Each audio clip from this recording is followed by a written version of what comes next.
حضرت لال شہباز قلندر رحمۃ اللہ تعالیٰ علیہ 1177 عیسوی بمطابق 673 ہجری مروند میں پیدا ہوئے۔ مورخین کے مطابق یہ افغانستان کا علاقہ ہے، تاہم کچھ سے آذربائیجان کا علاقہ میوند بھی تصور کرتے ہیں۔ آپ مروند موجودہ افغانستان کے ایک درویش سید ابراہیم کبیر الدین کے بیٹے ہیں، جو روضہ امام حسین رضی اللہ تعالیٰ عنہ کی خدمت کرتے۔ سید ابراہیم کبیر الدین نے اپنی ساری زندگی نواسہ رسول صلی اللہ علیہ وآلہ وسلم حضرت امام حسین رضی اللہ تعالیٰ عنہ کے مزار اقدس پر ہی گزار دی اور وہیں دفن ہوئے۔ تاریخ بتاتی ہے حضرت لال شہباز قلندر بھی 10 سال تک روضہ امام حسین رضی اللہ تعالیٰ عنہ کی خدمت کرتے رہے۔ اسی دوران انہیں بلند و عرفہ مقامات حاصل ہوئے۔ حضرت لال شہباز قلندر بچپن ہی سے تنہائی پسند تھے اور اکثر اوقات عبادت الہی میں مشغول رہتے۔ گھر سے باہر پہاڑوں میں چلے جاتے، ریاضت میں مصروف رہتے۔ آپ کا گھرانہ علمی تھا۔ آپ کے اجداد نے مشہد المقدس ایران ہجرت کی، جہاں کی تعلیم مشہور تھی۔ آپ رحمۃ اللہ تعالیٰ علیہ نے ظاہری اور باطنی علوم کی تحصیل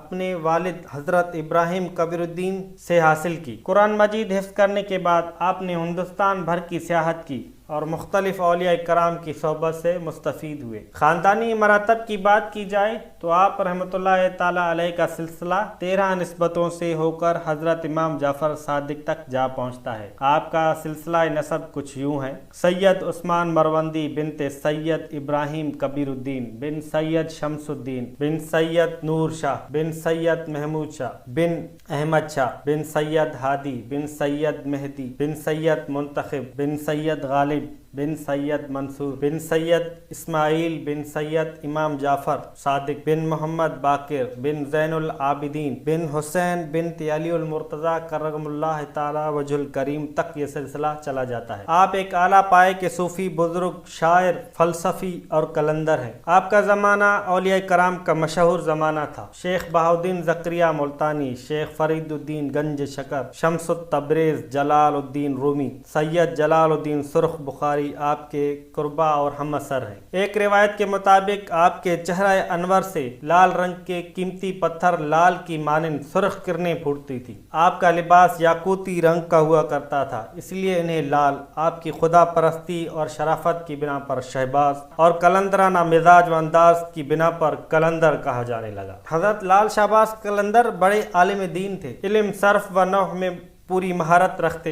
Richard Burton history of Sindh 1852 کے مطابق میزان صرف، عقد، اجناس، منشیب یہ چاروں کتابیں آپ نے لکھی۔ میزان صرف آج بھی درس نظامی میں شامل ہے اور مدرسوں میں پڑھائی جاتی ہے۔ یہ کتاب British museum, library London, Berlin اور سندھ و ہند کے کتب خانوں میں موجود ہیں، جس کی تحقیق موج کوثر، مولانا غلام قاسم قاسمی، عبد الحی لکھنوی، علامہ محمد شفیع، قاضی غلام محمد، مولوی عبدالحق، ڈاکٹر سرفراز بھٹی اور کئی اکابرین نے کی۔ حضرت صاحب مذہبی علوم کے اکابر تھے اور فارسی و عربی زبان پر پورا عبور رکھتے تھے، اس لیے اکثر اہل علم آپ کی خدمت میں حاضر ہوا کرتے۔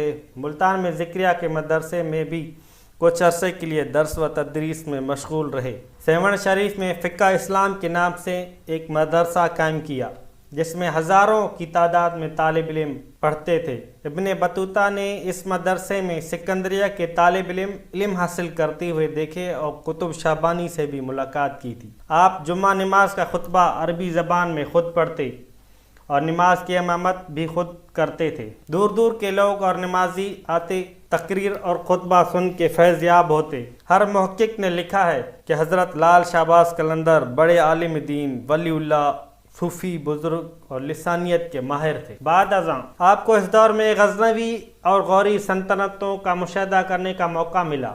آپ نے اسلامی دنیا کے لاتعداد سفر کیے، جس کی وجہ سے آپ نے فارسی، عربی، ترکی، سندھی اور سنسکرت میں مہارت حاصل کر لی۔